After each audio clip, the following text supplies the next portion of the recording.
پشتی جمداندنا ولات امریکا جبو 203 میلیون دلار امریکی که هاتبون ترخان کرن جبو دوباره آواکرنا سوریه هر یک جه عربستان سعودیه و امارات و استرالیا و المانیا و تایوان و فرانسا و کویت آمادکارین خواه دیار کرن که اوه آلی کار بند ده دوباره آواکرنا سوریه ده. عربستان سعودیه 100 میلیارد دلار امریکی آماده کریه تا که پیشکشی هفپیمان نافدولتی به سروکاتی امریکا بکه و امارات و 5 میلیون دلار پیشکش بکه و ولات هندن وکو فرانسا و استرالیا و کویت و تایوان جی سوز دانه امریکا که و پشتوانی مادی جبو دوباره آواکرنا سوریا بکن.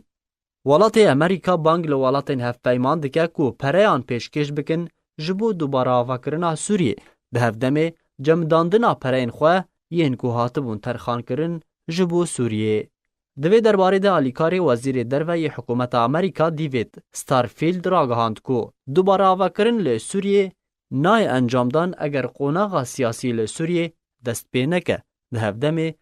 گرنتوه که نافدولتی جبو دوباره آواکرنا سوریه. لگوری ستارفیلد اشکره کری که نه به گرانتیا واشنطن پایتخت امریکا و نه به گرانتیا موسکو پایتخت روسیا دوباره آواکرن لی سوریه و بسر بکوه و سربار دکه تنی به گرانتیا نافدولتی قوناغا و گوهیز یا سیاسی و دوباره آواکرن لی سوریه و بره و هرن و بسر بکوون.